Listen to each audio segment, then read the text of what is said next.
Let's face it, we all start the day with good intentions. Then the emails arrive, the phone rings, a customer needs something, a team member has a question, a small problem becomes urgent, and before you know it, the work we plan to do never gets done. Sound familiar? For entrepreneurs, that's more than frustrating. It can be dangerous because the most important work in a business is often the easiest work to postpone. Welcome, or hopefully welcome back to The Reluctant Entrepreneur. I'm your host, Mike Conrad. Today I'm joined by Mridu Parikh, founder of Life is Organized. Mridu is a productivity coach, speaker, host of the Productivity on Purpose podcast, and author of Accomplish It, 7 Simple Actions to Get the Right Things Done and Achieve Your Goals. She's also a TEDx speaker. I can just feel the envy running through my veins. She's also known as the stress squasher, helping busy professionals and entrepreneurs take control of their demands, distractions, and priorities so they can focus on the work that matters most. In this conversation, we'll talk about her entrepreneurial journey, how she built her business, and then we'll get very practical. We'll discuss how to reset when the day goes off the rails, how to create a to-do list that actually works, how to manage distractions, how entrepreneurs can make time for revenue-generating work without sacrificing their own well-being. And it all begins right now. Stick around.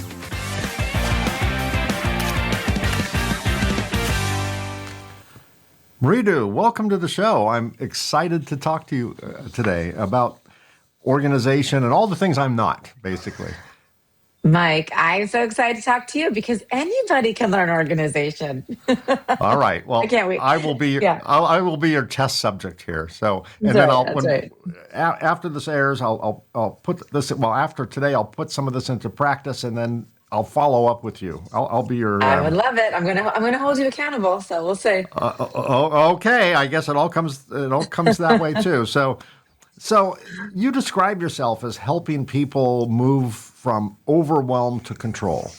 And overwhelm is a common thread in entrepreneurship. Anyone who's built a business, no matter what, unless there's a unicorn out there, they say there's unicorns. I've never seen one. But I think overwhelm is just expected. I mean, we just live in this constant state of overwhelm. And it ages you. We see, for example, U.S. presidents will go into the office with black, shiny hair, and then they leave with gray hair. They're like Moses going up to the mountain, turning gray. I think overwhelm does that to people. What was happening in your own life or your own career that led you into this type of work? Well, I actually started my company called Life is Organized as a professional home organizer. So way back in the day, before Marie Kondo, before the Container Store, I was going to ask you about her. Yeah, way before. No one knew it was a thing. So because unlike you, as you say, you're not organized. I'm very naturally, it just has come to me natural. I was that kid who had all their books organized in their bookshelf and all my stuffed animals organized on my bed by size and color. That's how I was growing up. So it was always natural to me. So although I was great at organizing. I could go do someone's pantry and attic and closet and garage. Personally, honestly, behind the scenes, I was kind of a mess in the sense, not unorganized, but I wasn't great with prioritizing. I wasn't great at focus. I was raising 2 kids. I was running the business. I was taking care of my family. And I didn't feel like I was doing anything particularly well. And so I really just went on a personal development journey. I just personally was like, okay, I've got to learn this whole focus, prioritizing, time management thing better. And so I started taking classes and reading books and watching videos and just learning, and started implementing with a lot of trials and tribulations, lots of trying and failing. And ultimately, a couple of years later, came out on the other side where I really made some significant changes in terms of my focus and prioritization skills and systemizing things in my business and at home. And it was at that time I really evolved, and I was thinking, well, gosh, I can't be the only entrepreneur who's dealing with this. I can't be the only one who's so, unfocused and doesn't have these things down. And that's when I kind of shifted my business from home organization to helping other entrepreneurs with time management and productivity. So it really was just like my own personal journey, kind of getting to that other side that brought me here. Yeah. When I started my business, I was 32. This was in Mm-hmm. 1992. And when I left my employer, my last day, knowing I was going to start a business, I was excited. I left a little early that day and stopped by a business park and at least a very small 1,200 square foot space. And Uh, I was so excited. I am not, as I mentioned earlier, I am not an organized person by nature. uh, So I was excited because to me, this was a clean slate, right? It's like right. I have a desk that I've never sat Yeah. in before. I have a chair. I have filing cabinets. I'm going to do it right. I'm going to start from scratch. I don't have to clean up Mm-hmm. a desk. I just have to build a desk. I can Yeah. organize myself finally. And I was caught up in the loop of organization and business setup. I was ordering business cards and Yep. stationery and all these things, and I was so into it. And at one point, I had to stop and say, "Okay, Mike, you didn't start a business to to just do that type of work. You need to actually build something, right? You need to actually Mm-hmm. start selling, whatever what I was doing." And do you ever see people kind of the pendulum swings a little too far the other way that they're so maybe they're trying to put off doing the work to build a business that they think that as long as they're busy organizing and moving furniture around that distracts them from building a business. Have you ever seen it go like a little too obsessive? 100%. That was me. I was that. I was like the Oh, busiest, really? unproductive person, right? I was always busy, but I wasn't Yeah. focused, right? I wasn't, but like things weren't, I never felt like I was doing anything really well. Like nothing was moving forward really well, whether it was the business or motherhood or being a great wife. Like nothing was, there was a lot of busy, busy, busy, but not things like the things moving at a snail's pace. And I think that's what I mean by just unfocused and not prioritizing what's really important. Right. And as entrepreneurs, we have a million things we can be doing. So why wouldn't we? Why wouldn't we do the fun, easy stuff like whatever it is, Yeah. creating a system or sitting in your email or checking Instagram or do whatever the thing that's fun to you, right? Why wouldn't you do that when you could do Right. it for 8 hours a day instead of the thing Yeah, that and actually moves your all business forward? justifiable, right? A lot of Yeah, it's totally. justifiable. I mean, A you hundred got to do it at percent, some a hundred point. percent. Yeah. Yeah, yeah. Yeah. I mean, that business And card does have to be made, and that website does have to be perfect, and the letterhead and all of it. So, I think we do that a lot. We just get caught up. We start procrastinating what really matters, that's what's it. really going to move the needle, and Yeah. and we feel busy. So we fake ourselves into believing, okay, I'm so busy all the time. I have no time. I have no time for the things I really should be doing. Yeah. Yeah. Yeah, It's a self seduction, really. it really is. I got 10 things I got to do. There's five I love. I'm just going to concentrate on the five and make it just Yeah. really epically good. And yeah, Yes. we fall into that trap. Before founding Life is Organized, you worked in relationship marketing and Yeah. client services. How did that background shape the way you help entrepreneurs and professionals manage their time, energy, and priorities?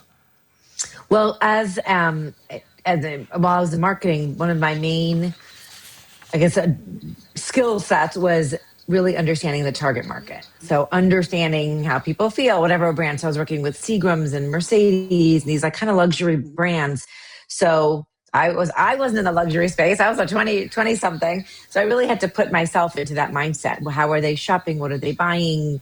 What are they thinking? What's their family like? Their demographics. So that's, I think, where I learned that skill. And I brought that's probably what I brought the most over to entrepreneurship is really understanding your customers' needs, the language, their feeling, being empathetic, all of that kind of psychographic stuff that just feeds into your messaging, your branding, everything that you do, really. Yeah. Was entrepreneurship something that you always wanted, or did it become a practical answer to the kind of life and work you wanted to create? No, it was definitely not. I never even pictured myself as an entrepreneur, which is really weird because my dad was an entrepreneur his whole life. So I watched my father be a very successful entrepreneur, but at the same time, I never saw myself doing that. But I'll tell you the magic words that got me to this. Well, so back when I was in New York, I had a 2-year-old son, and anyone who works in New York knows you typically the work life balance. At least this was 20 plus years ago was pretty non-existent. So I was working till Yeah. 8, 9 o'clock at night. I had my nanny was raising him. And my husband got a job opportunity in Nashville. And at that time, Nashville was not cool, like 20 years ago, not cool. I was like, there's no way we're leaving New York. And he said, the magic words were, honey, if you go, you don't have to work. I was like, sign me up, brother. Let's go. Out of Let's here. go, right? Yeah. Out of here. And I thought that was a dream. I was like, oh, I get to finally be a stay-at-home mom. And I was pregnant with my second son. And I thought it was going to be wonderful. And within about 6 months after he was born, I was losing my mind at home. Love my kids, obviously, but like I just needed something more. So just because I only had corporate in my mind, I was like, well, I don't want to do that again. I guess I'll just start something. Completely naive, had no business starting a business.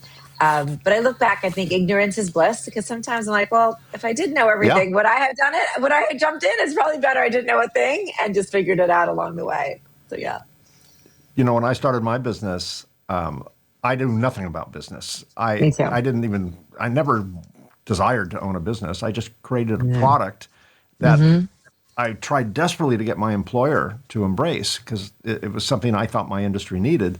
And they wouldn't embrace it. So I, of course, mature 30-something-year-old man I just had a little tantrum and went home and complained to everyone who would listen, including my wife, how unfair life is. And she's like, why are you trying to give the product away? Why don't you just do it yourself?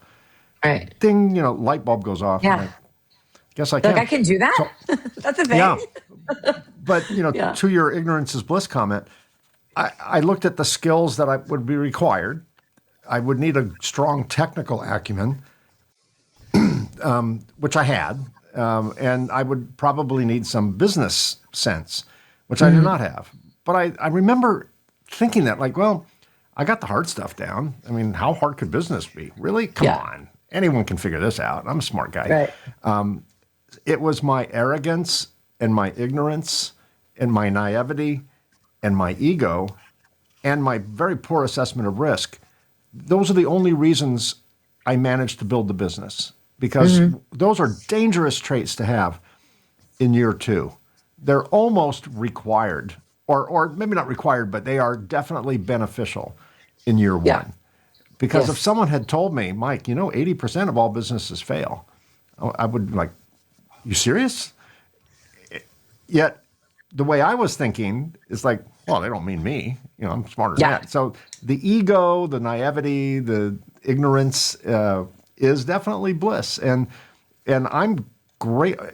In some ways, I'm embarrassed the way I was. In some ways, I look back and I'm like, no, I'm grateful for that, because I wouldn't be here today. I just had to learn to drop all those things, and replace ignorance with knowledge, and ego with humility, and all the different opposite meanings. But we share that in common. It's like we had no idea what we were getting into, and No idea. thankfully, right? Because how hard it is, and how rewarding it is, but you would never experience the latter if it wasn't for the former. So it's I celebrate that today. In the early days of Life is Organized, what was harder than you expected? Without just saying everything, because that's probably the right answer. Everything, yeah. Yeah, everything. What was harder than you expected about turning your expertise or your passion into into a successful business? I'd say the number one thing was feeling valued, or really charging for my worth. I did not recognize I was practically giving my services away for free, and I thought it just had to be like that. And I didn't. It's almost like didn't respect how much what my value was worth. And again, back at that time, nobody really knew what organizing. It wasn't a thing yet, so Right. people didn't understand it. I didn't understand my own value, and I probably didn't know how to even describe the value. So I think that just really held me back for a good while until I could, until I got really those reps under my belt. I got more experience. I could feel more confident about it. And so that was probably one of the biggest challenges, because then if you don't have that value, then it bleeds into everything, right? Like your sales, your revenues, your branding, your messaging, your reach, your delegation. If you, it's got to start with you and like really believing and trusting in yourself and your value. Yeah, I think it really comes down to some type of imposter syndrome. I have that. Yeah. I had that when I first started speaking because I am a college dropout and I work in a highly technical space, and I was asked to speak at a conference, and I was just sweating bullets because I was Yeah. convinced that the audience knew I didn't belong. Right. I was quite literally an imposter. I'm speaking to PhDs and scientists and patent holders, and my vision, I'm just like, there's probably 10, Nobel laureates out there somewhere. Right. Probably wasn't, but, Yeah. and a real quick anecdote. When I was the third speaker in a session, and the first speaker comes out, and the session chair reads their bio. This is Dr. Sally Smith. She's got 2 PhDs, 18 patents, has an orphanage in Africa, and please welcome Dr. Smith. And the next speaker would come out. Our next speaker is Dr. Tom Franklin, and Dr. Tom has 2 PhDs. Blah blah blah blah blah blah blah blah blah. And then they came out for me in the chair. Obviously hadn't Right. prepared. He just picked up a piece of paper and he holds it up and he goes, "Our next speaker is Mike Conrad." It's like, but I'm Please welcome that's Mike. And I'm just like, I felt like that's he a just tough act to ripped my follow. clothes out on Yeah. this, Yeah. on this stage, and it was like a transparent lectern. I'm like, okay, this is all I got. This is me. Right. And I'm like, okay, well, here I am. So I did it. It was fine. I was probably more prepared in my presentation than anyone else was because I knew I didn't belong on the stage. But that falls into charging what what Yeah. you're worth, and Yeah. you're almost afraid to, because if you charge too much, people are going to go, "You're not that good. Come on," Right. So you have a tidy house. What, really? You're going to turn that into Yeah. a business and charge me for it? Exactly. So Yeah. I think we all suffer to some degree or another with imposter syndrome, which I think Yeah. that was probably what you had at that point too. Sure. You Yeah. I wasn't started, certified. Oh, sorry. I wasn't certified to yeah, be an organizer. I yeah, didn't go to school for it. I just knew how to do it, right. and I was really good, but I didn't feel like that was enough. I'm like, wait, I don't have a degree or certification in this. So yeah, it just, I think that really held me back the most in the beginning. Yeah. You started with home organizing and evolved into productivity coaching, training, Yes. speaking on Red Dots, writing, podcasting. How did that all happen? How did that revolution occur?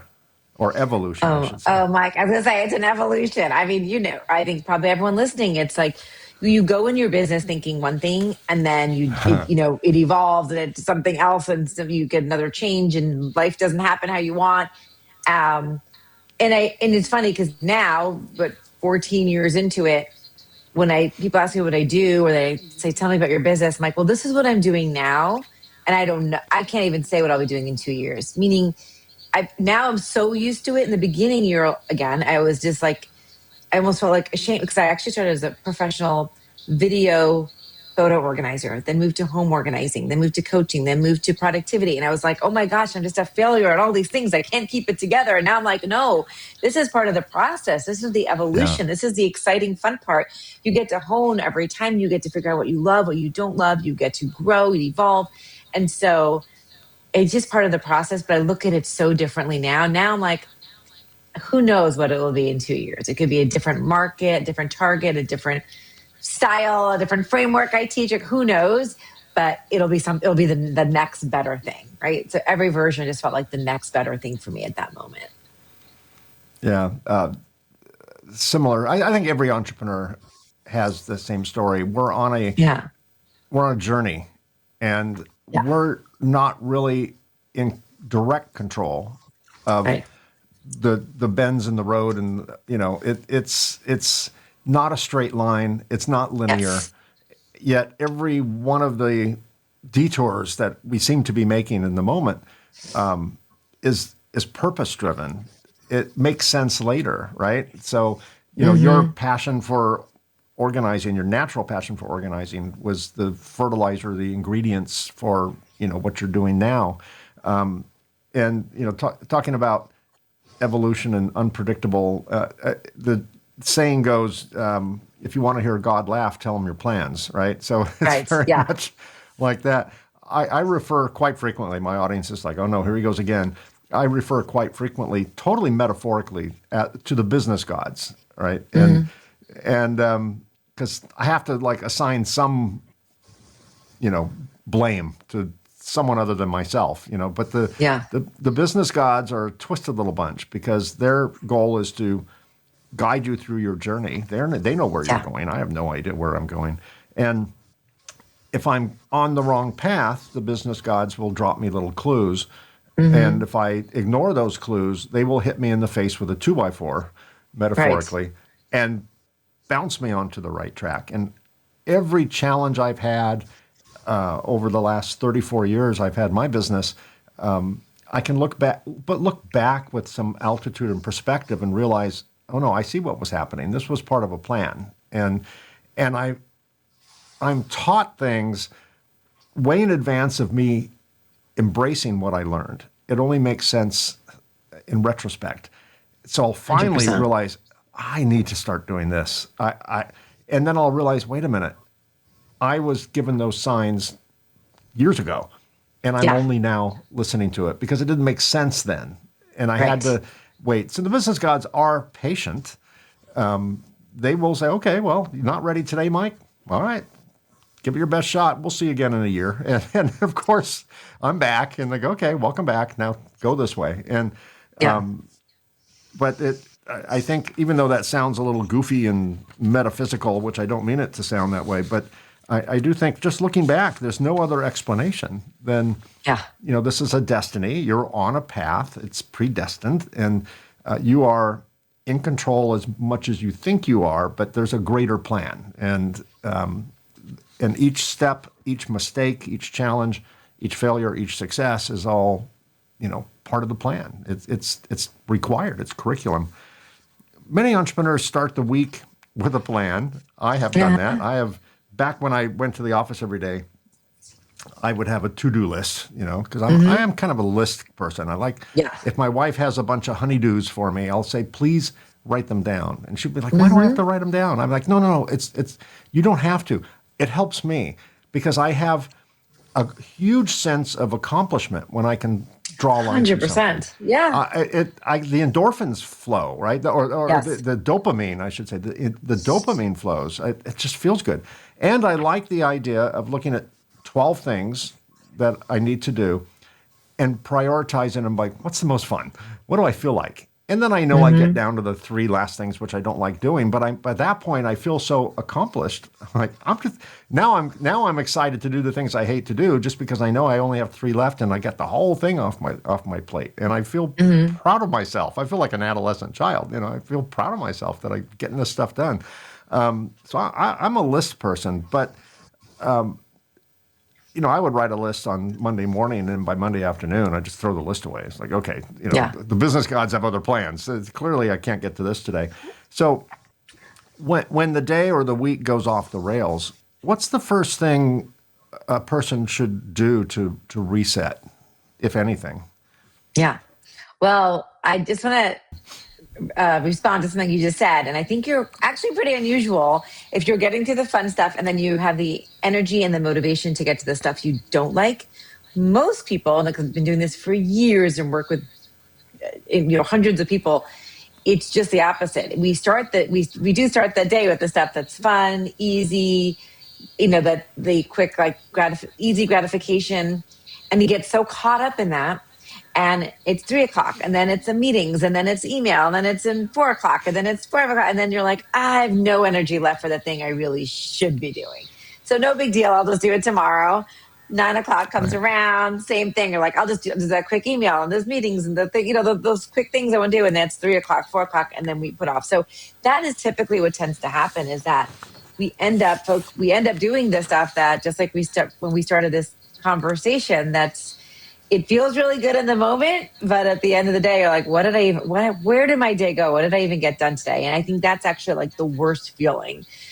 So in terms of when you get off the rails, I have a really easy question that I think if everyone answered honestly, then this would get you back on track and would also help you accomplish the most important things every day. And the most important thing are those things that are actually moving your business or your relationship or your sales goals or whatever your goals are, helping them move forward.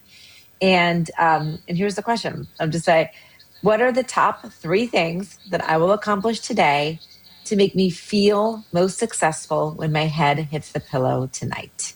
That's it. If you start your day with that question and answer it honestly, the entire trajectory of your day will change. Because, and there's some keywords there. So first of all, keep it to 3. And some people choose 1, 2, or 3. I wouldn't do more than 3 to begin. Now, that doesn't mean you're not going to get 12 other things done on your to-do list, but those are the top 3. So what that does right there, it makes you look at the list of 12 or 20 or 50 and prioritize and say, okay, which are the top 3 that are most important, that are actually going to make some progress in my goals today. And then the other key word is when my head hits the pillow tonight. Notice it's not what makes me feel really good right now. Because what makes you feel really good right now in the moment could be sitting in email for 3 hours and checking them all off, or scrolling on Instagram, or there's plenty of things that will make, or reorganizing my desk for the 5th time, that makes me feel really good in the moment. But when my head hits the pillow at night, when you're laying in bed at night, what are you thinking about? The thing you didn't do. It's always the thing you didn't do. I should have just worked out. I should have just done that strategy. I should have made that sales call. I should have I did all that email, but I didn't respond to that one email that's sitting in my inbox for 2 weeks. That's so difficult to respond to, right? That's the thing that would make you feel really good. So essentially, if you answer that question every morning, you're going to start picking the things that you've been procrastinating that are maybe the harder thing, the more uncomfortable thing. But those are the things that gets you results. Getting to the gym or making the call, or, those are the things that you get you results. So that's what I would say is in terms of how to plan the week, how to start the week, how to reset. It always comes back to that question. Yeah. What do most people get wrong about making a list, a to-do list? Yeah. So a list is great. I'm a to-do list person too. I love my list. I live by my list. But a list is just half the equation. There's really 3 parts to a great list. There's the list. There's what am I going to do? What's the task? Then how long will it take? So we overlook this all the time. And I can tell you what you think in your head is 90% of the time, not what it is in reality. That's why we overestimate how much we can get done in the day, or we underestimate how long things take, right? We're not actually aware of how long something takes. So that's the second step, is getting really aware. That means using a timer or sitting without distractions so you can see how long something takes. So estimating the time. And then the third thing is actually looking at your calendar, not just in your head, but putting it on the calendar. So you're like, I have 3 Zoom meetings today and an interview and a podcast, and and I have to go pick up my kids from school. Where exactly am I getting those 3 things done in between? Because if one is an hour and one is going to take me 90 minutes and one is going to take me 2 hours, I have no time for that. So I've got to make some adjustments. I got to either do 2 or delegate 1 or find an assistant. There's a million different ways you could do it. But those are the 3. And we typically just rely on the list. I have the list, I'm all great. We don't know how long it's going to take. We don't know when we're going to do it. Yeah, that's good. Entrepreneurs often confuse being busy with being productive. We talked about that a little earlier. Yeah. I'm busy, so I'm successful, right? I don't have time to do this thing because I'm busy doing that thing. Yes. How can they identify the difference between urgent work and truly revenue-generating work? There's a joke that I use all the time, at least in my head. I don't have time to work on the important because I'm busy working on the urgent, or maybe that's vice versa. But the point is, there's always going to be busy work. There's always going to be stuff like that. But there's also, you also need to bring in cash to keep the company alive. So, I would hate to see it. To me, it's analogous to in the middle of heart surgery. The surgeon says, I really need to order 10 things from Amazon right now, and just kind of turns around and orders 10 things from Amazon because it's really important and it's urgent that they do that. But they lose focus of keeping the patient alive. In this case, the patient is the company. So how do people discern that and do the things that are required that are important, yet focus on keeping the patient alive on the table to carry that analogy through. Yeah. Well, I'm going to make it just a simple thing, and kind of going back to that question. The signal, right? The signal for you is, what am I procrastinating? What am I putting off? That's typical. And then now we're talking about someone who's not hitting all their goals and their revenue isn't out the door. Right. We're talking about somebody who's struggling a little bit. That's the easiest signal, the easiest identifier. It's what's the thing you're putting off. That's typically what it is. So it's that call or the relationship marketing or the networking or whatever it may be.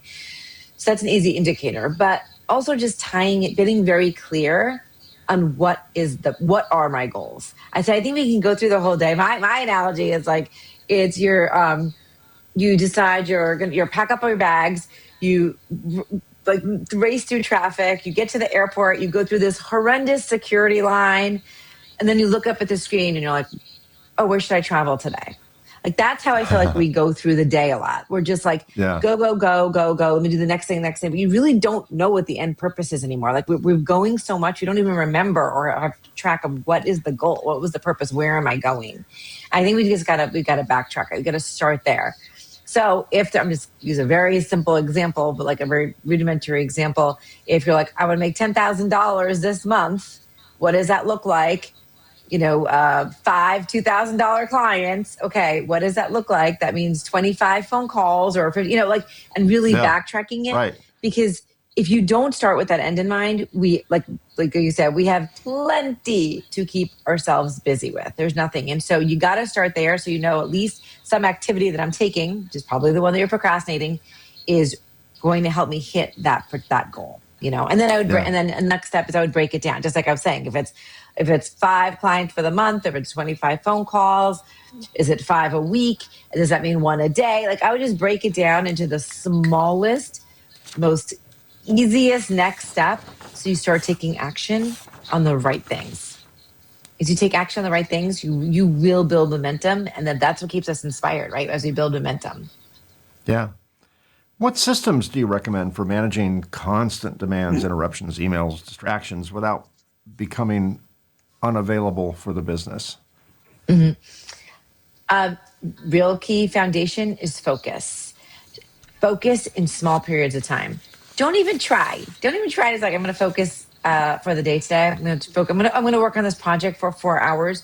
When was the last time? Unless it's something, of course, you love and you're procrastinating your real work, you'll find 4 hours. But if it's something you need to be doing really, actually, to move your business forward, you're not going to have 4 hours to do it. So I love the Pomodoro technique, if anyone's familiar with it, which is just a 25-minute. Are you familiar with that? Have you ever heard of this? Pomodoro technique? I'm not. Okay. No. Okay, well, great. Let me educate me. Yeah, I wasn't sure. Sorry. So the Pomodoro technique I didn't make it up. It was from the 1980s. It was built on brain and science research. And what the research shows is that your optimal brain performance is best utilized in increments of 25 minutes. In other words, you do your best work for 25 minutes. So if I was Mike, you're going to do your best work, the most efficient, best quality, best type of writing, whatever you're going to do. If you just focus for 25 minutes, it means if you turned off your phone for 25 minutes, if you close the email tab for 25 minutes, you just focus for 25 minutes. Which even I can do that. That's not a huge commitment. Right? You can do it. I can do that. It's just not huge. You will be shocked how much you get done in 25 minutes if you really did it. Because most of us have not, outside of watching Netflix or scrolling on Instagram, doing something that's mindless for 25 minutes, sure. But the thing you don't like to do for 25 minutes, you will be shocked how much you can get done. I hear it all the time. I didn't know I was capable. So it's just enough time where you start seeing tremendous progress and momentum, but just at the point where you're like, oh my gosh, is someone trying to email me? Let me check my text. I got to check my email, right? And then you get to take a break. And so what the research shows is after your 25-minute block, and by the way, there are apps for this. There's YouTube things that you can just set your 25 minutes. You actually are supposed to take a 5-minute break. And in that 5 minutes, you kind of recalibrate, take a walk, check your email, and then you go back to a 25-minute. And so it is literally the perfect amount of time where you're about to freak out and you can then, take care of that itch or whatever you want to check and then get back to a focus. But if you were doing your day, even if you did 3, they're called Pomodoros. If you did 3 or 4 of those a day, that's it. Again, not 8 hours of them, not 4 hours. You did 3 or 4, that's about 2 hours, right? Of 25 minutes. you will be shocked how much you'll get done. So to me, it comes back to the focus and do it in a realistic time frame. I always try with that 25 to 30 minutes to begin. Yeah, that makes a lot of sense. The way I'm wired, that makes a lot of sense. Yeah. I can totally all of us commit to doing something that even if it's something I don't want to do, like if it's only 25 minutes, I can handle that because 25 minutes goes by, like that, if you're staying busy. Exactly. Let's go talk about, we're starting to run out of time, so I just have a few more questions, but let's go to the other side of the equation. We talk about how to stay productive, how to stay, people staying busy, making sure it's the right type of busy. Let's go the other way. A lot of entrepreneurs feel guilty making time for themselves. We talked earlier about work-life balance, right? And arguably, when you first start a business, it is not a, 80-20, 50-50. There is really very little, if any, work-life balance. Right. And that, to me, I'm like, okay, that's not failure. That's just the, getting the flywheel turning. Just takes all the energy all day long. But at some point, the pendulum needs to swing back to some work-life balance or you get burnout. And so many entrepreneurs feel guilty making time for themselves when there's always time and work to do. There's always work to do and not enough time to do it. So they're not going to take time off for themselves. How do you help people understand that self-care is not separate from productivity, but is part of sustaining it? Yeah, I encourage anyone I'm working with, if I'm coaching with someone one-on-one, I'm going to hold you accountable and we're going to do it. I want you to try an hour tomorrow, 30 minutes, go to the gym, go for a walk, get out in nature. And then we're going to get on the phone and I want to tell me what you thought about. And it is always I've never had an experience where they're not I had this light bulb moment or this thing that, it's been on my mind for weeks. I just all of a sudden had the solution or I thought of a new step or I brainstormed a solution. They almost have to try it a couple times and realize that self-care, that relaxation time is the best thing for their brain, their body, their emotional capacity, their spirit, their problem-solving abilities. And I think then it becomes less about guilt. So I'd say when I work with entrepreneurs is less about guilt. The more experienced they are, there's more they don't make the time for it. They're just I have too many other busy things, but they sort of know they're I don't feel guilty about it. I just haven't figured out the way to make the time for it. Because once you start doing it and you realize this is where my great ideas come from, or even if I don't get a great idea during that time, it's now I have the energy to have a better idea, then they can start seeing the fruits of that. And then the second step is, okay, now that you see that, how do we find the time? And then that can be, there's other solutions. Again, it's systemizing, delegating, prioritizing, focusing. There's so many, different strategies and things we can be talking about. Every year, even when I started the company, I would always make some time. And our family trip every year is, now we do several, but back then it was one trip a year to Cabo San Lucas, Mexico. It's 2 hours by airplane. I live in Southern California, so it's relatively close. And we've been going there for 25 years or more. And my team would get so frustrated when I came back from that. It was 1 week, 1 week of sitting in a pool, smoking cigars, drinking cocktails, right? Just checked out, right? And my brain just starts creating. And I'm a creative person anyway, but I would come back. What would frustrate my staff is I would come back, all hands meeting now, and get everyone in the conference room. And they're like, oh my God, what crazy ideas is he going to push on us now? And I would come back with all these ideas because I was not constrained by reality. Maybe the rum helped a little bit. I'm not sure, but when I got out of the rat race, when I got out of the maze, and had nothing to do, it took a few days to decompress. But then the ideas just started swirling, and I'd be at the pool, and I'd just Debbie, grab me a pen, and I'd write stuff down so they didn't disappear. And I was so creative and productive at creating things when I had no distractions, and I could not, in the day-to-day, keeping the business from dying, chasing cash and all the stuff you got to do when you're in the business. There's no way any new product would have ever come out. My brain was not in the place. I have to be in a certain place to be creative and in a space. And in the work environment is not that space. And if it was, if I did come up with ideas, they would be flawed ideas because they were. There would be flies in the ointment, all the stress and everything. So, I do think that if you really want to be productive, so many things I've learned in business are so counterintuitive when you say them out loud. Counterintuitive, yes. But I think if you want to stay productive, you need to not do stuff. Meaning you need that time away. You need that. Yeah, because otherwise you're just going to burn out and you're going to end up with this in a maze, and you're not really going to solve a problem. You're just going to handle the problem. You're not going to solve the problem. And you'll spend all day solving problems. You'll be a professional firefighter, putting out fires that you started yourself, right? And that's how I was in that maze. I was the arsonist and the firefighter all in one. And that time away really re-energizes, refocuses, and charge the batteries and just get a fresh perspective. And then you're so productive when you go back. And then, of course, you have to go back out again and charge the batteries.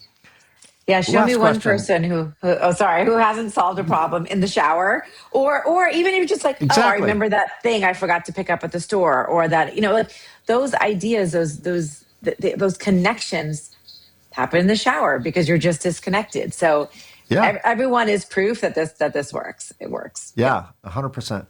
So last question: how did you define success before you started your business, and how do you define it today? 14 years in, right? Yes. Yeah. Yeah. I mean, I'll say I don't think it was shallow. I just think it was the age I was. I think success a lot was defined about, for me, like money and work. Just like how much I was making, revenue. I think now, as I'm older, more experienced, it's certainly part of the equation, but that is not the equation, right? It's health, the relationships. We've all heard it, especially as entrepreneurs. There's those people who make bazillions of dollars who don't have a family to come home to, or friends they can call, or or abusive addictions. And so, I mean, all of those things. It's such a important part of life. Also, I'm a mom of two. My kids are now in their 20s, so being a great mentor, just someone that they know that they can trust and be there as a support. That's so important to me. So it really is that. And I don't think it's balance, but it's just an integration of things that are the living to your life's purpose, that are just the most important to you when you're living into that. That's what I say is success. Oh, that's one of my favorite answers. And fortunately, I've done, a little over 90 of these, and I have not yet met an entrepreneur who had the same answer on both ends of the question. Yeah, thankfully. funny. If someone had said, I understand the money thing, mine too, monetary, it's all, I'm going to start a business and become a bazillionaire. That's understandable. If someone had said, how, at the beginning, money, how about now? Money. I would question humanity at that point. Right. Like, are you human? But and you were very open with, of course, money is part of it, but it's only now one ingredient of it. Because mine, I like to say mine would be freedom today, but freedom involves some financial, resources and 100%. or philanthropic stuff. Well, that involves money. So money is always there. I think we're fooling ourselves if we say, I just want to make the world a better place, and I don't care about money. It's like, okay, well, hopefully you have a rich uncle, but But so money's there. But I think everyone I've talked to that goes through this entrepreneurial journey elevates their look on life, their take on business has a much more mature, higher octave description than it did at the very beginning of their journey. And I'm a big believer that someone asked me the other day. I was a guest on a podcast the other day, and they asked me, what's my exit strategy? And I'm like, I don't have one. I used to, but now it's like I enjoy the journey so much. I think my exit is to, eventually turn 105 years old and die in the journey. Yeah. I love the journey. I don't see an exit, the way classic exit is Yes. described. Do the IPO, get $1 billion, buy an island. That I am enjoying the journey way more than I thought I would. I did not enjoy it in the early days. I thought it was a means to an end, but it turns out the end is more journey. Once you understand how rich it is and how much it impacts me and people around me, and my team, it's like, I don't want it to end. I'm on this joyride right now. And I've gone through the bumpy patches, and, I'm on the, certainly the last portion of my career, but I don't want it to end. I think it's the journey is so rich and rewarding in so many ways beyond material that, keep it going. Now, maybe someday I'll go, all right, I'm done. Cash me out. But right now I'm enjoying the ride too much. Even after 34 years, I'm enjoying it more now than ever. So I think people who've been, I'm sure you at 14 years in, are seeing a different side of the work you put in, right? Probably a little bit more rewarding now. Well, 100%. Thank you. Thank you so much for being my guest. For my audience who would like to get more information on Life is Organized, if you are watching this on YouTube, look down here where it says see more, and information on how to get a hold of my wonderful guest will be there. The URL for the website will be there. And I'll also put a link to your podcast. I meant to ask you, tell me a little bit about your podcast. Yeah, well, in full disclosure, I'm not currently doing it right now, but I had 200 episodes. At that time, it was targeted to women business owners. However, I will say I've had many men who will sheepishly tell me on the side, I quietly, actually my last client was like, I would drop off my kids to school and then I would listen to your podcast because I know it was just for women, but it was really good. So the things are all universal and they're all the strategies and tips, but it was geared for women business owners, but all things about fully living your best life with prioritizing and focusing and reaching your potential, through productive means that are really in alignment with your own values.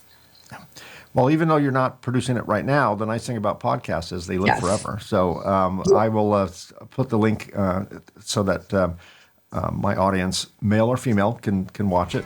Perfect. And Mridu Parikh, thank you so much for being organized enough to remember to show up today and all of that. So I really appreciate it.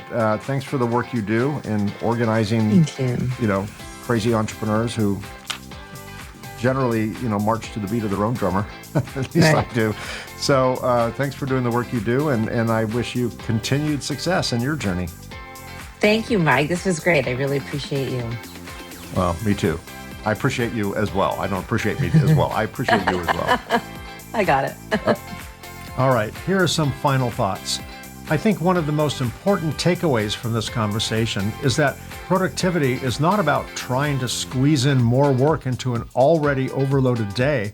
It's about creating the clarity and structure needed to focus on the right work.